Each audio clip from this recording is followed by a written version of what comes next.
Bienvenidos a la Edad Media. Durante este tema vais a poder aprender cómo se organizaba la sociedad en la Edad Media. Es lo que se conoce como la sociedad feudal. Así que, ¿preparados? Empezamos.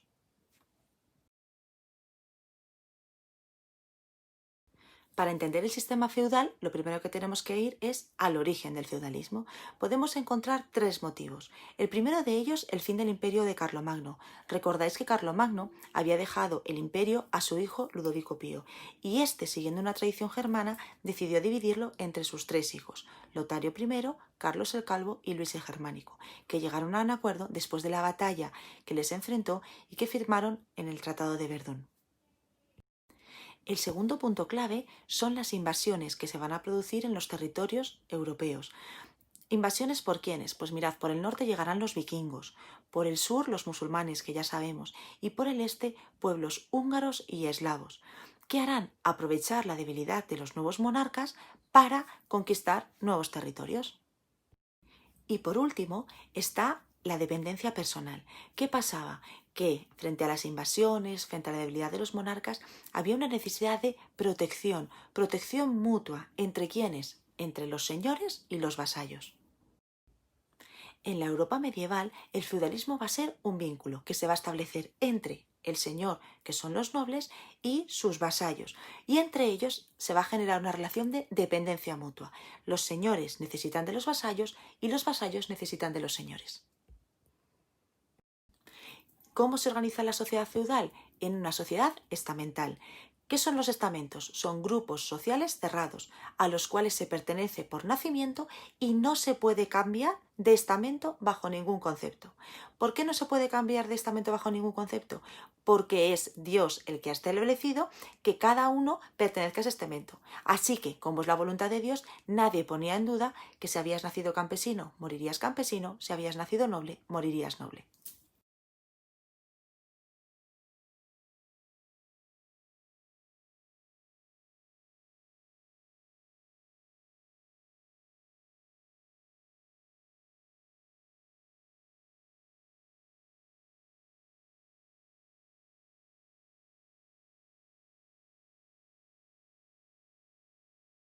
En esta pirámide podemos ver cómo estos grupos sociales se dividían en privilegiados y no privilegiados.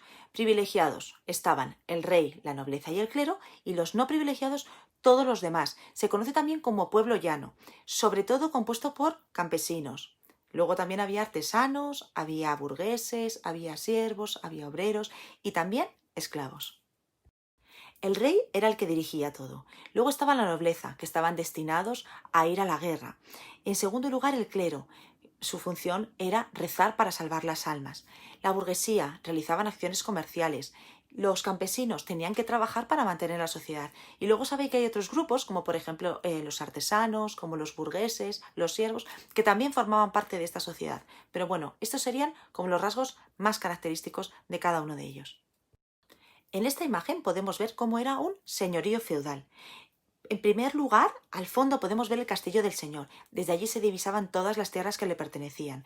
Podéis ver que están los campos, los bosques, que había una pequeña aldea con todos los elementos necesarios, con la herrería, habría panadería, estaba el molino, que además, cada vez que alguien hacía uso de alguno de los servicios que pertenecían al señor, le tenían que pagar. En la Edad Media la gente no sabía ni leer ni escribir, por lo tanto, para enterarse de qué es lo que sucedía en su reino, se inventaron estas canciones, que son los cantares de gesta. Se cantaban en las plazas de los pueblos y así la gente conocía las batallas en las que estaban los caballeros y que habían ganado. Generalmente siempre contaban las que habían ganado, claro. Las más importantes o las más reconocidas son el cantar de Mio Cid y la canción de Roldán. En la sociedad feudal se establece una relación de fidelidades, es decir, el rey es fiel a los nobles y los nobles son fieles al rey, los nobles son fieles al clero y el clero son fieles a los nobles. Es decir, una relación, como hemos dicho antes, de dependencia mutua, porque se necesitaban todos ellos. Pero cada uno de ellos va a cumplir una función diferente. Eso es lo que vamos a ver en esta gráfica. Los primeros reyes eran elegidos entre aquellos que eran los más valientes, los más capaces del grupo, de la tribu.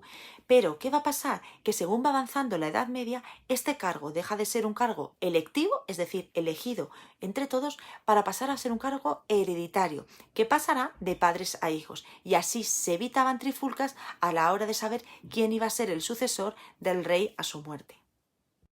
La nobleza se dividía en dos grandes grupos, la alta nobleza, formada por duques y condes, y la baja nobleza, formada por varones y hidalgos. Desde la infancia, este grupo estaban formados para ir a la guerra. En el clero encontramos dos grandes grupos, el clero secular, que era al que pertenecían el obispo, los curas y los párrocos, y luego por otro lado estaba el clero secular, al cual pertenecían los monjes y los frailes. Estos últimos estaban ligados a las órdenes monásticas que van a aparecer en la Edad Media y de las que después vamos a hablar un poquito más. Y luego estaba el grupo más amplio, que era el que formaba el pueblo llano. Ya sabéis que la mayoría de la población de la Edad Media se dedicaba al campesinado. En el campesinado podemos encontrar también otros dos grupos. Por un lado estaban los campesinos que trabajaban a las órdenes de un señor feudal, que se conocen como los campesinos siervos, y luego estaban los campesinos libres, que aunque esto de libres nos suene muy bien, realmente eran los campesinos más pobres. Esta imagen que tenéis aquí es la abadía de Cluny, que fue construida por la Orden de los Benedictinos, fundada por San Benito. Fue quizás la orden más importante de la Edad Media, y ellos fueron los que construyeron esta abadía. ¿Y por qué hablamos de esta abadía y no otras? Bueno, pues porque resulta que desde esta abadía salían los monjes que se van a conocer como los monjes cluniacenses, y ellos fundarán, a partir de esta abadía, diferentes monasterios por toda Europa que se conocerán con el nombre de los monasterios cluniacenses. Y es que en el clero va a ser donde se realicen los principales avances en tecnología, en mejoras en la producción, en mejoras agrícolas. Por eso mismo son muy importantes como punto de estudio y de formación para la sociedad medieval. El principio que regía en los conventos y en las abadías era ora et labora, que significa reza y trabaja. Es decir, que no se dedicaban a vivir la vida, no, eran súper trabajadores. Podemos ver cómo una abadía o un convento era una mini ciudad, es decir, tenían absolutamente todo lo necesario para poder desarrollar sus actividades. Estaba la biblioteca donde realizaban sus estudios y trabajaban. Además, tenían las cuadras, los campos de cultivo, es decir, todo aquello que pudieran necesitar para su vida y para su quehacer diario. Estamos viendo aquí una abadía, pero podríamos también hablar de los conventos donde las órdenes religiosas femeninas también realizaron importantes labores durante la Edad Media. Dentro de la nobleza, capítulo especial merecen los caballeros cruzados. ¿Quiénes eran? Aquellos que a partir del siglo XI tuvieron que acudir a rescatar Tierra Santa de las invasiones musulmanas. Eran caballeros enviados por el Papa de Roma que tenían que cruzar Europa y el Mediterráneo para liberar estos territorios. Hubo más de 8 cruzadas. La más importante, la del año 1096. Recordad que ya habíamos hablado también de la Cuarta Cruzada en 1204. Cuando los guerreros cruzados llegaban a Tierra Santa, decían la frase Caelum Denique, que significa por fin el cielo, porque consideraban que habían conseguido su máximo objetivo, que era llegar a liberar Tierra Santa.